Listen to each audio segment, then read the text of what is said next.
saya, teori biogenesis itu lebih rasional daripada teori abiogenesis. Karena biogenesis itu didukung oleh bukti ilmiah yang lebih kuat. Percobaan klasik Louis Pasteur pada tahun 1860 menunjukkan bahwa mikroorganisme hanya dapat berasal dari mikroorganisme lain, bukan dari benda mati. Pernyataan bahwa otot jantung bekerja tidak dipengaruhi oleh kehendak kita, tetapi dipengaruhi oleh saraf otonom. Berarti bahwa fungsi jantung itu dikendalikan secara otomatis oleh sistem saraf otonom, tanpa perlu intervensi sadar atau kehendak dari individu. Nah, jika otot jantung itu dipengaruhi oleh kehendak kita, artinya kita harus secara sadar mengendalikan detak jantung kita setiap saat. Hal ini akan menimbulkan beberapa masalah besar. Yang pertama itu ketidakstabilan detak jantung, terus ada beban mental yang tinggi dan efisiensi tubuh. Usus buntu atau appendix adalah sebuah organ kecil yang berbentuk tabung yang terhubung ke sekum atau bagian pertama dari usus besar. Ada fungsi pada usus buntu dapat didefinisikan. Yang pertama yaitu peran dalam sistem imun. Usus buntu mengandung jaringan limfoid yang berperan dalam sistem kekebalan tubuh, terutama pada anak-anak dan remaja. Ia membantu memproduksi dan melatih sel-sel imun, serta berperan dalam pembentukan antibodi. Yang kedua, reservori bakteri baik. Beberapa penelitian menunjukkan bahwa usus buntu dapat berfungsi sebagai tempat penyimpanan bagi bakteri baik atau flora usus. Bakteri ini penting untuk menjaga kesehatan saluran pencernaan dan membantu pemulihan setelah diare atau infeksi saluran pencernaan lainnya yang dapat menghilangkan flora usus normal.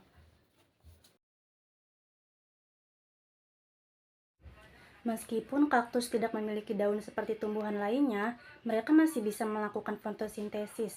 Proses ini terjadi pada bagian batang kaktus yang berubah menjadi daerah yang disebut areola. Areola ini memiliki struktur khusus yang disebut spines atau prickles yang membantu kaktus untuk mengumpulkan air dan mengurangi penguapan.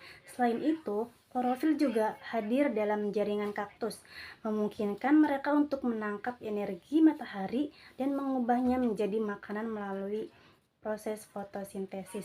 Jadi meskipun kaktus tidak memiliki daun seperti tumbuhan lainnya, mereka masih bisa melakukan fotosintesis melalui bagian batang mereka.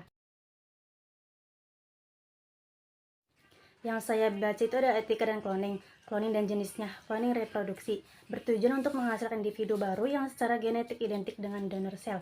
Contoh paling terkenal adalah domba Dolly yang dikloning pada tahun 1997. Terus ada cloning terapeutik, bertujuan bukan untuk reproduksi tetapi untuk menghasilkan sel-sel punca atau stem cells yang dapat digunakan untuk pengobatan berbagai penyakit. Sel-sel punca ini bisa berkembang menjadi berbagai jenis sel yang dibutuhkan untuk perbaikan jaringan yang rusak. Terus ada etika cloning. Cloning reproduksi atau pro dapat membantu pasangan yang tidak subur untuk memiliki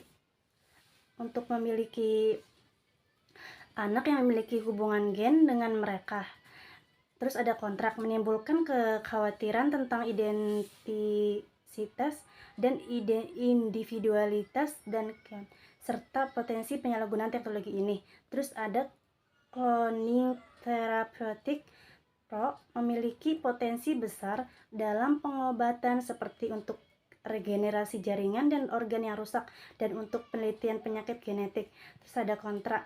Prosesnya melibatkan penghancuran embrio manusia yang bagi sebagian orang dianggap sebagai tindakan tidak etis karena menyangkut penghargaan terhadap kehidupan manusia sejak awal.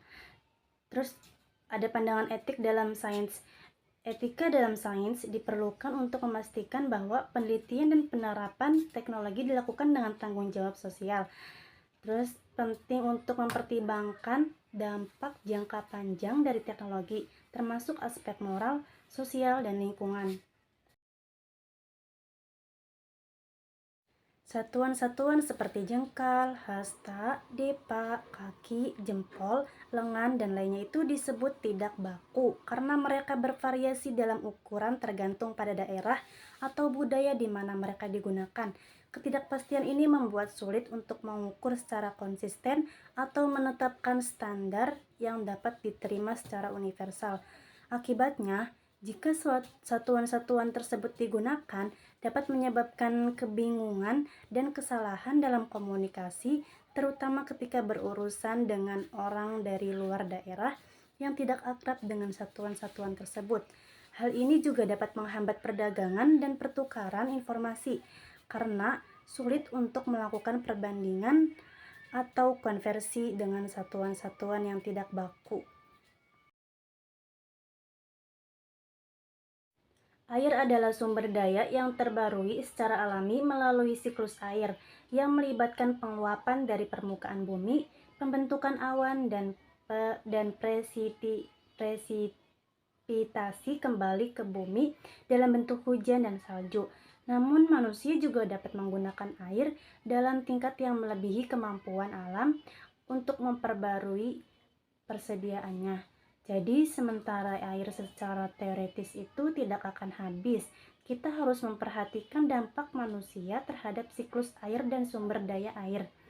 Jika kita terus mengambil air dari sumber daya air dengan kecepatan yang lebih cepat daripada yang dapat diperbarui alami, maka kita bisa menghadapi masalah kekurangan air. Oleh karena itu, penting untuk mengelola sumber daya air dengan bijaksana, mengurangi pemborosan, memperbaiki infrastruktur untuk meningkatkan efisiensi pengurangan air, dan mengambil tindakan lainnya untuk melindungi dan menjaga sumber daya air kita. Ada penularan malaria. Malaria menular melalui gigitan nyamuk Anopheles betina yang terinfeksi parasit Plasmodium. Nyamuk ini biasanya menggigit manusia pada malam hari. Saat menggigit, nyamuk menyuntikkan parasit ke dalam aliran darah manusia. Parasit ini kemudian berkembang di hati dan sel darah merah dan menyebabkan gejala malaria. Selain gigitan nyamuk, malaria juga dapat menular melalui transfusi darah, transplantasi organ, penularan dari ibu ke bayi. Ada pencegahan malaria, menggunakan kelambu saat tidur, memakai pakaian yang menutupi kulit, memakai obat nyamuk, membersihkan lingkungan, dan mengonsumsi obat anti malaria.